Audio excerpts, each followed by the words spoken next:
Bueno, nos encontramos frente al apartado B de ese problema de electrostática que se propuso en la convocatoria ordinaria de junio de este año 2023 en las pruebas de acceso a la universidad, y nos habla de dos cargas de 2 y -3 milicoulombios que se encuentran respectivamente en los puntos A00 y B11 metros.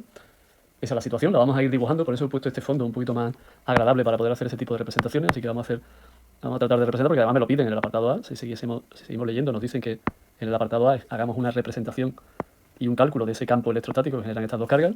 Hombre, me sobra esto de aquí, pero bueno, lo dejamos aquí. Este es el origen de coordenada, donde va a estar, va a ser el punto A, aunque es el origen de coordenada, pero nos llama A, el punto 0, 0. Y el punto 1, 1, en este caso vamos a poner 1, 2, 3, 4, vamos a poner 5. Vamos a tener este el punto 1 y 1, 2, 3, 4, 5, punto 1. 1, 2, 3, 4 y 5 sería menos 1 y 1, 2, 3, 4, 5 también sería aquí menos 1. Este es el eje X en metros y este es el eje Y en metros. Bueno, pues en el punto 1, 1 se encuentra el punto B. ¿Vale? 1, 1 metros. En el punto A está la carga, que voy a señalarla de color azul, la carga positiva. ¿Vale? Esta es la carga positiva. Y en el punto B pues va a estar la carga negativa, la voy a poner en rojo en este caso. La carga, en este caso negativa, la voy a poner aquí, y me dicen que es de menos 3 milicoulombios. Mientras que la carga positiva es de 2 milicoulombios. Esta es la situación que nos encontramos en este problema. ¿Vale? Nos piden en el apartado II que hagamos una representación y un cálculo del vector campo eléctrico. Tenemos que calcular y representar E en el punto C. Que eso, el punto C me dicen que es el punto 1, 0 metros. Es decir, el punto C está aquí. Y después ya en el apartado II pues me piden que calcule el trabajo que hace. Trabajo necesario realmente, así que no me llamo trabajo, no de la fuerza del campo inicialmente, sino trabajo necesario para trasladar una otra carga, que va a llamar la Q. Esta de aquí he puesto esto, pero la vamos a llamar Q2, ¿no? Es la roja, mientras que la azul la voy a llamar Q1, daría igual, pero bueno. Mientras que Q, en este caso, es una carga tercera que se mueve de 1 milicoulombio, que se va a mover desde el punto C, que nos lo dan, hasta el punto D, que en este caso es el punto 0, 1 metro. Tenemos que hallar el trabajo necesario para que eso ocurra. ¿Vale? Ya hemos hecho el dibujo, lo que vamos a hacer ahora es recordar cómo es la expresión de... Bueno, vamos a recordar primero que para hallar el campo en el punto C, el campo neto, vamos a aplicar el principio de superposición. Ese principio de superposición que me dice que para hallar ese campo voy a hallar el campo de cada una de las cargas por separado, como si no existiese la otra, y después las vamos a superponer, como si fuesen dos máscaras, de manera que el campo neto, lo llamaré en el punto C, es el campo debido a la carga 1 en el punto C, el campo azul, más el campo debido a la carga 2 en el punto C. Y digo que en este punto tendremos que recordar cómo es el campo electrostático, campo eléctrico debido a una carga puntual en un punto. Es una expresión que debemos recordarla, y en general, en un punto, el campo eléctrico es la constante de Coulomb, el valor de la carga, la distancia que separa la carga de ese punto al cuadrado, y para el carácter vectorial utilizamos un vector unitario, que es el vector unitario que va desde el vector unitario, que es unitario del vector de posición del punto P respecto de la situación de la carga. Así que en el caso de la carga A, ese vector de posición, vamos a pintarlo, sería este de aquí. Este es el vector de posición, el vector que va, en este caso, para la carga, hemos dicho Q1, el vector AC, ¿no? R desde AC, o lo que es lo mismo AC, ese sería el vector R que estamos diciendo, no el vector unitario, mientras que para la carga Q2, ese vector sería el vector RBC, es decir, el vector que va del punto B hasta el punto C, ¿vale? Aquí tendríamos RAC, y en este caso tendríamos este sería el vector RBC. Lo bueno de este problema en este caso es que estos vectores, si nos damos cuenta, tienen módulo 1, así que los vectores unitarios van a ser ellos mismos, puesto que el módulo que tienen es 1.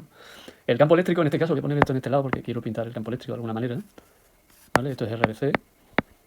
El campo eléctrico, en este caso, debido a la carga A, que es positiva en el punto C, será un campo de tipo positivo, repulsivo, porque recordad que el campo electrostático, el campo eléctrico, es la fuerza que hace la carga sobre la unidad de carga positiva, así que el campo será un campo de esa dirección y de ese sentido. Esto será E1.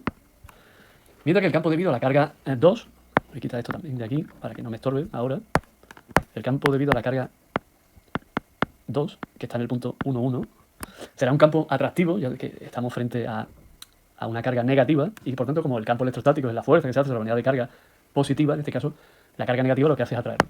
Como es un poco más grande y la distancia es la misma, voy a pintarle un pelín más grande ese campo. Aquí he pintado 3 cuadritos, voy a pintar, la verdad es que no voy a hacerlo en proporción, pero bueno, voy a pintarlo un poquito más grande. Esto sería el campo E2 en el punto C.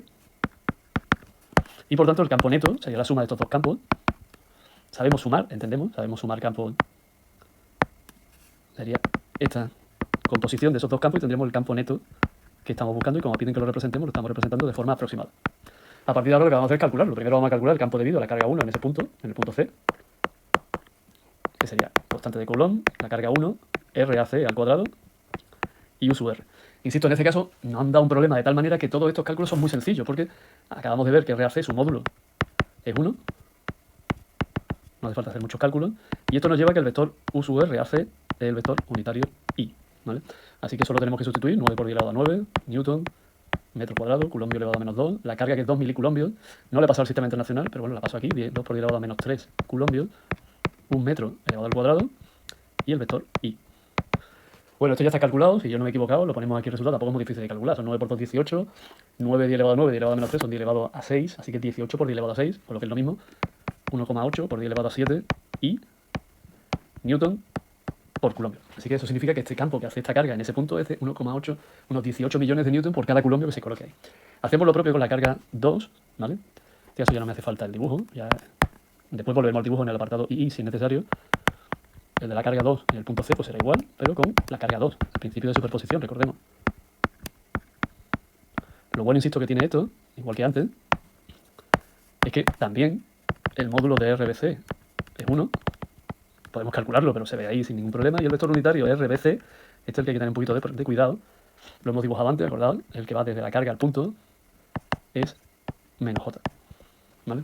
Así que ya podemos sustituir. También desde un punto de vista lógico y del dibujo que hemos hecho, el campo estamos viendo que va en el sentido positivo del eje. O sea, podríamos calcular el módulo de ese campo, igual que en el caso del módulo del campo 1, el módulo del campo 2, y ver que como va en el sentido positivo del eje Y, pues le ponemos la J. Pero nos sale de forma natural de alguna forma si escribimos esto. Si lo escribimos tal cual, esto es 9 por 10 elevado a 9, constante de Coulomb, newton, metro cuadrado, culombio elevado a menos 2, menos 3 por 10 elevado a menos 3, culombio, otra vez un metro, y, perdón, he puesto un igual, no quería poner igual, quería poner menos J. El menos con el menos, como estábamos diciendo, nos lleva a ese resultado que estábamos viendo, en este caso 3 por 9, 27, así que será 2,7 por 10 elevado a 7 J newton por culombio. En realidad los dos vectores son perpendiculares, como hemos visto ahí, y el vector ya definitivo, el vector campo eléctrico, pues no tenemos más remedio que dejarlo tal cual, salvo que queramos calcular el módulo, que se puede calcular. Yo no sé si lo tengo aquí calculado, pero realmente no me piden el módulo, pero bueno. Sería 1,8 por 10 elevado a 7 I más 2,7 por 10 elevado a 7 J newton por culombio. Este sería el campo neto, que insisto, podemos si queremos, que yo no lo he calculado, pero lo he calculado ahora mismo, si es necesario, cuál es el módulo. Pero no me lo piden, pero lo podría calcular sin ningún tipo de problema. Aparte de que se ve en el dibujo, el teorema de Pitágoras, sabemos que el módulo se calcula la raíz positiva, 1,8 por 10 elevado a 7 newton por culombio al cuadrado, más 2,7 por 10 elevado a 7 newton por culombio también elevado al cuadrado. Voy a ir por la calculadora, no lo tenía hecho, no era mi intención hacerlo, no parece necesario tener que hacerlo. Bueno, a mí no me parece necesario, pero como estamos en un examen de selectividad, y si tenemos tiempo, pues no está de más que lo calculemos, por si acaso el que nos va a corregir en este caso el examen, pues diga, oye, que quería saber yo cuánto valía su módulo. Bueno, pues lo escribimos, no hay ningún problema. Escribimos cuánto vale ese módulo, si es necesario, ¿vale? Estoy calculándolo. Y llegamos a la conclusión de que este campo aproximadamente el módulo es de unos 3,2 por 10 elevado a 7 newton por culombio, ¿vale? Bueno, seguimos sin pararnos mucho. Nos preguntan en el apartado I, recordemos. Nos pedían, recordad que estamos aquí en el apartado I, no lo he puesto, lo voy a poner. Todo esto que hemos estado haciendo aquí es del apartado I, que es evidente. Nos piden que calculemos el trabajo necesario, ya lo hemos escrito antes, para trasladar una carga de 1 miliculombio desde el punto C hasta el punto D. El punto D es el punto 0,1, es decir, está aquí. Ese es el punto D, 0,1 metro. Así que trasladamos una carga Q, que se encuentra en este punto, de ahí hasta allí, ¿vale? Como estamos en un campo eléctrico, vamos a entender que para calcular ese trabajo vamos a hacer el cálculo del trabajo que harían las fuerzas del campo, ¿vale? Y cuando hagamos ese trabajo de las fuerzas del campo, veremos si realmente ese campo hace ese trabajo, porque si nos sale negativo ese trabajo, es que el campo no va a hacer ese trabajo y lo vamos a tener que hacer desde un punto de vista externo. Y entonces el trabajo desde un punto de vista externo, como mínimo, será ese mismo trabajo negativo, pero con el signo positivo. Para calcular entonces ese trabajo que estamos diciendo, el trabajo que nos están pidiendo, vamos a hacer, repito, calcular el trabajo de las fuerzas conservativas. Acabamos de ver en el apartado A, bueno, en el otro vídeo del apartado A, que el trabajo que hacen las fuerzas conservativas, en este caso entre dos puntos, C y D, por definición es menos la variación de la energía potencial entre C y D. Y también por definición, esto es el producto de la carga que se mueve por la diferencia de potencial entre C y D. Así que nuestro objetivo en este caso será calcular el potencial electrostático en el punto C y el potencial electrostático en el punto D. Y restarlo. Si nos fijamos por la simetría que tiene el problema, creo yo, si nos damos cuenta, tanto el punto C, este que tenemos aquí, puede ser el punto, eso es un 1 de la posición, tanto el punto C como el punto D se encuentran equidistantes, es decir, están a la misma distancia de la carga A y de la carga B. Es decir, tiene eso mucha pinta de que los dos potenciales, el potencial en el punto C debido a la carga A y el potencial en el punto D debido a la carga A es el mismo, y lo mismo sucede con la carga que está en el punto B, la carga 2, es decir, la carga A en la carga 1, ¿vale? Aquí recordemos que está la carga 1, yo no lo he puesto punto A, pero no he puesto que quita la carga 1, ¿vale? Y aquí está la carga 2, recordémoslo, no sé que hay tantas cosas que hay que dibujar que es complicado. Así que da la impresión de que los potenciales tanto en C como en D van a dar iguales. Y si eso es así, teniendo en cuenta que aquí tenemos que restarlo, tiene pinta de que la diferencia va a ser 0 y que este trabajo va a ser 0. Pero bueno, como esa es la simetría, realmente ya podríamos decirlo. De hecho, yo lo voy a decir. Lo voy a afirmar y ahora lo voy a comprobar. Como el potencial hay una simetría bastante clara. Recordemos, por cierto, que el potencial en un punto, debido a dos cargas, igual que antes, se calcula sumando los potenciales debido a cada una de esas cargas por separado y después sumándolos, ¿vale? Es un principio también de superposición que hay quien lo llama también principio de aditividad de los potenciales. Y está claro que la simetría, como estoy diciendo, me hace pensar en este caso que el potencial, cuando yo calculo el potencial en el punto C, que será V1 en C más V2 en C, V2 en C, perdón, aquí nos va a salir un potencial, aquí nos va a salir otro, pero cuando lo calcule en D, este potencial en D más este potencial en D van a ser iguales. Este potencial va a ser igual a ese y este potencial va a ser igual a ese. De manera que entonces el potencial total en C es igual al potencial total en D, y en consecuencia el trabajo que estamos buscando entre C y D es 0. Y el trabajo que hay que hacer, en principio, en estas circunstancias, el trabajo total que hay que hacer es 0.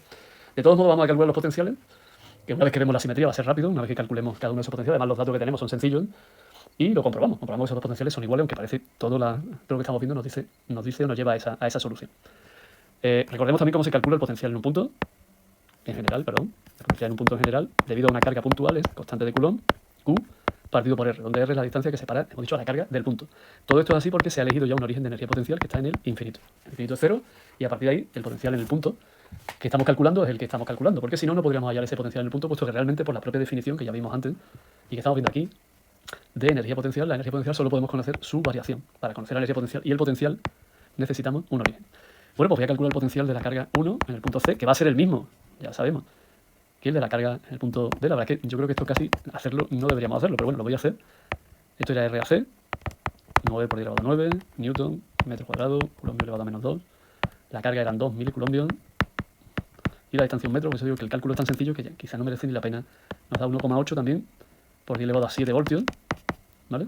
Mientras que el potencial 2 en el punto C es lo mismo, pero para la carga 2. 9 por 10 elevado a 9, newton, metro cuadrado, coulomb elevado a menos 2. La carga es menos 3 por 10 elevado a menos 3 coulombios, 1 metro. Así que la verdad es que los números son iguales que los de antes, va a ser el 1, en este caso la distancia, da igual que lo leemos al cuadrado o no. Así que nos queda menos 2,7 por 10 elevado a 7 voltios.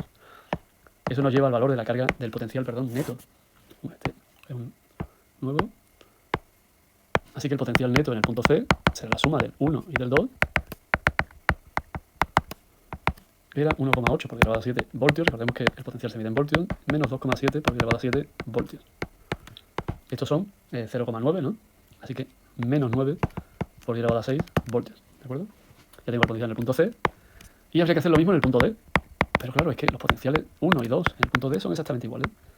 Porque el potencial de la carga 1 en el punto D, que es K, constante de Coulomb, Q1, y RAD ahora, es que RAD también es 1, así que vuelve a ser, lo vamos a escribir de todas maneras. Estoy ganas de escribirlo sin necesidad, pero bueno, lo escribimos. Ya con la explicación que hemos dado debería ser suficiente, pero lo estamos calculando. Este era 2 por 10 elevado a menos 3. Vemos que son todos los mismos datos porque esto vuelve a ser a 1 metro, así que 1,8 por 10 elevado a 7 voltios. Y el potencial 2, pues lo mismo, K, Q sub 2, RBD en este caso, pero claro, es que RBD también es 1 metro. Y por eso, como también es 1 metro, por la simetría que tiene la situación, el potencial vuelve a ser el mismo de antes. Y por tanto el potencial total en el punto D, lo voy a volver, va a ser exactamente el mismo, menos 9, nada, menos 9 por 10 elevado a menos 6 voltios. Y por tanto el trabajo que hace la fuerza conservativa entre C y D es igual a menos Q, hemos dicho, por V en D menos V en C. Como son exactamente iguales, esto sería menos 10 elevado a menos 3 coulombios.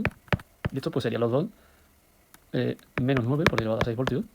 Esto, la verdad es que estoy haciendo esto, insisto, sin necesidad. 0. Así que el trabajo necesario para mover esa carga, realmente cualquier carga, entre C y D, como los potenciales son iguales, es nulo. Y con eso terminamos este ejercicio. Este apartado, en este caso B, del ejercicio B1 de la convocatoria ordinaria de junio de 2023 de las pruebas de acceso a la universidad del Instituto Único Andaluz de Andalucía, perdón.